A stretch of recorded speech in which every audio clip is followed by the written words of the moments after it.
ஐயனார் துணையில அடுத்து என்ன நடக்க போகுதுன்னு வாங்க பார்க்கலாம். கார்த்தியாவுக்கு சேரன் தாலி கட்ட போறாரு. அந்த சமயம் தனசேகரனும் கஸ்தூரியும் இங்கே வந்துடுறாங்க. வந்துட்டு தாலி கட்டுறதை நிறுத்து அப்படிங்கிறாங்க. உடனே வந்து திரும்பி பார்க்குறாரு. இவங்க 2 பேர் நிற்கிறாங்க.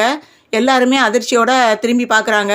அந்த நேரம் வந்து கார்த்தியாவை வந்து சப்பு சப்பு சப்புன்னு போட்டு அடிக்கிறாங்க. ஏண்டி உனக்கு எவ்வளோ தைரியம், அவ்வளோ தூரம் சொல்லியும் நீ இங்கே வந்திருக்க, தூங்குகிற நேரம் பார்த்து, நாங்கள்லாம் தூங்குகிற நேரம் பார்த்து இங்கே வந்து இவன் கையினால் தாலி வேற வாங்க வந்துட்ட அப்படின்னு சொல்லிட்டு சப்பு சப்புன்னு போட்டு மறுபடியும் அடிக்க ஆரம்பிக்கிறாங்க. அதுக்கப்புறம் வந்து நடேசன் வந்து இங்கே பாரு, இங்கே அடிக்கிற வேலை வச்சுக்கிட்டா நடக்கிற கதையே வேற அப்படிங்கிறாப்புல. என்னடா செய்வா, என் பொண்ணை நான் அடிக்கிறேன், உனக்கு எப்பட்றா, என் வழி உனக்கு எப்பட்றா தெரியும், நைட்டோட நைட்டாக எந்திரிச்சு இங்கே வந்திருக்கா, நான் இங்கே மாப்பிள்ளை வீட்டுக்காரர்களுக்கு என்னடா பதில் சொல்ல முடியும் அப்படிங்கிறாப்புல. இங்கே பாரு, எதா இருந்தாலும் அடிக்கிறா இருந்தால் உன் பொண்ணை அங்கே கூட்டி கொண்டு அடி, ஆனால் இப்போ எங்களை நம்பி வந்துட்டா, இப்போ என் வீட்டு மருமகள் ஆயிட்டா அப்படின்னும். ஏண்டா தாலியை கட்டலை, அப்புறம் என்னடா ஓ மருமக அப்படிங்கிறாப்புல.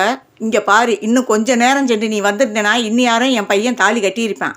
அப்போ வந்து இது என் வீட்டு மருமகன், எங்களை நம்பி எப்போ வந்துச்சோ, எங்கள் வீட்டுக்குள்ளே கால் வச்சுச்சோ, அப்போயே வந்து அது தாலி கட்டி தான் எங்கள் மருமகளை ஆக்கணும்னு ஒன்றும் அவசியம் இல்லை. அதனால் இப்போ இருந்தே அவள் எங்கள் மருமக, இனிமேல் அவன் மேலே ஒரு அடி பட்டாலும் உன் கையை ஒடிச்சு பிடுவேன் அப்படிங்கிறாரு. எங்கடா ஒடிடா பார்ப்பான் அப்படின்னு சொல்லிக்கிட்டு இருக்கையில் தனசேகரன் சொல்கிறாரு, இங்கே பாருமா, எங்கள் மான மரியாதையெல்லாம் போயிருமா, மாப்பிள்ளை வீட்டுக்காரங்க இங்கே எல்லோரும் வந்திருக்காங்கம்மா, தயவு செய்து வந்துருமா அப்படின்னு சொல்கிறாப்புல. அப்போ வந்து கார்த்தியா சொல்கிறாங்க, அதெல்லாம் என்னால் முடியவே முடியாதுப்பா, நான் சேரன் மாமாவைத்தான் கல்யாணம் பண்ணுவேன் அப்படிங்கிறாப்புல. அதுக்கப்புறம் தனசேகரன் யோசிக்கிறாரு, சரி இதுக்கு ஒரே வழி, இவங்களையெல்லாம் சமாளிக்கணும்னா இதை தவிர நமக்கு வேறு வழி இல்லை அப்படின்னு சொல்லிட்டு சேரனை கூப்பிட்றாரு. தம்பி ஒரு நிமிஷம் ரூமுக்கு வாங்க அப்படிங்கிறாப்புல. அதுக்கு அடுத்தாப்புலேயே வந்து கஸ்தூரியும் போயிடுறாங்க. கண்ணை காட்டுறாரு கஸ்தூரிகிட்ட, காலில் விழுகிற மாதிரி விழு அப்படின்னு சொல்லவும் சரின்னு சொல்லிட்டு உடனே அவங்களும் நீதி கண்ணீரை வடிச்சுக்கிட்டு காலில் 2 பேரும் போய் விழுந்து, தம்பி என் மகளை என்னட்ட ஒப்படைச்சிருப்பா, நல்லா இருப்ப தம்பி அப்படின்னு சொல்லிட்டு மறுபடியும் காலில் 2 பேரும் விழுக போகிறாங்க. ஐயோ அத்தை மாமா எந்திரிங்க, நீங்கள் போய் என் காலில் விழுகலாமா, வயசில் பெரியவங்க, இதெல்லாம் தப்பு இல்லையா, எந்திரிங்க மாமா ப்ளீஸ் அப்படின்னு சொல்லிட்டு எந்திரிச்சிட்றாங்க. எந்திரிச்சதும், தம்பி என் பிள்ளைய நல்லபடியாக என்னோட அனுப்பிச்சிருப்பா, எங்கள் மான மரியாதையெல்லாம் உன் கையில் தான்ப்பா இருக்குது, அவள் என்ன சொன்னாலும் அவளுக்கு புரிய மாட்டேங்குதுப்பா, நீ எப்படியாவது சொல்லி என் மகளை என்னோட அனுப்பி வச்சிருப்பா, உனக்கு நல்லா இருப்ப அப்படின்னு சொல்லிட்டு அழுக ஆரம்பிக்கிறாங்க 2 பேரும். இதை சும்மாவே வந்து சேரன் வந்து இறங்கின மனசு. இதுக்கப்புறம் சேரன் சொல்கிறாரு, சரி வாங்க, இவ்வளோ தூரம் வந்துட்டீங்க, நான் வந்து உங்களை வந்து மனசை கஷ்டப்படுத்த என்னால் விரும்பலை, வாங்க வெளியில் அப்படின்னு சொல்லிட்டு கூட்டிகிட்டு வராங்க. கூட்டிகிட்டு வந்துட்டு கார்த்தியாவை பார்த்து சொல்கிறாங்க, கார்த்தியா இந்த ஜென்மத்தில் நம்ம 2 பேரும் ஒன்று சேர முடியாது, ஏன்னா வந்து நம்ம தாலி கட்ட போகிற நேரம் பூரா நம்மளுக்கு ஏதாவது ஒரு தடங்கள் வருது, அதனால் வந்து அடுத்த ஜென்மம்னு ஒன்று இருந்தால் நீ எனக்கு மனைவியாகவும் நான் உனக்கு கணவனாகவும் அமையணும்ட்டு நம்ம ஆண்டவனை வேண்டிக்கிடுவோம். இப்போ வந்து இவங்க சொல்கிற மாப்பிள்ளைக்கு நீ கழுத்தை நீட்டு, அதுதான் உனக்கும் நல்லது எனக்கும் நல்லது, ஏன்னா அவங்க மனசளவில் ரொம்ப உடஞ்சிருக்காங்க அப்படின்னு சொல்லி சேரன் சொல்கிறாரு. இதை கொஞ்சம் கூட கார்த்தியா எதிர்பார்க்கல.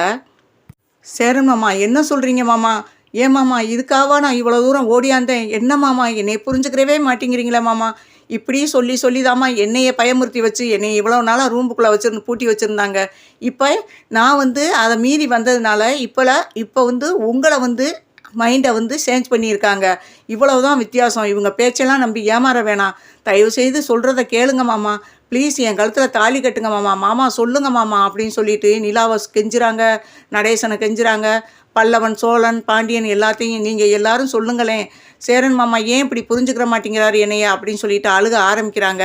அப்போ நடேசன் பார்த்து சேரனை கேட்குறாரு, ஏண்டா உனக்கு அறிவுரி கெட்டுப்போச்சா, இவங்க பேச்சை கேட்டு நம்ம வீட்டை நம்பி வந்த பொண்ணை இப்படி அனுப்புறிய, உனக்கு ஏதாவது மண்டையில் மூளை இருக்காடா, டேய் என்ன நடந்தாலும் பரவாயில்லடா தாலி கட்டுடா அப்படிங்கிறாரு.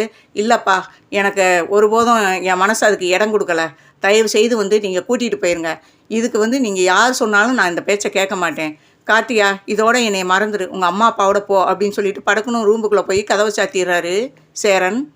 அங்கே இருந்தவங்கனால யாராலையுமே பேச முடியலை, இதுதான் சந்தர்ப்பம் சொல்லிட்டு கையை பிடிச்சி தரன்னு இழுத்துக்கிட்டு, வாடி அவனே சொல்லிட்டேன் அப்புறம் என்னடி உனக்கு அப்படின்னு சொல்லிட்டு தரன்னு பிடிச்சி இழுத்துக்கிட்டு அவங்க வீட்டுக்கு கூட்டிகிட்டு போகிறாங்க. அங்கே பார்த்தா மாப்பிள்ளை வீட்டுக்காரவங்களுக்கு விஷயம் அரச புரசலாக தெரிஞ்சிருச்சு, இந்த பொண்ணு வந்து மாமா விரும்பி அவங்க வீட்டுக்கு போயிருக்கதா எல்லாருமே சொல்லிடுறாங்க.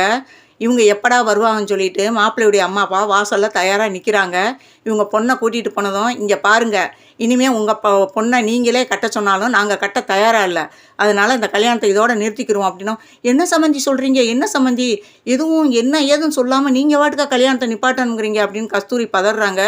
அவங்க சொல்கிறாங்க, ஏங்க நடிக்காதீங்க, எல்லா விஷயமும் இப்போ நாங்கள் கேள்விப்பட்டுட்டோம்.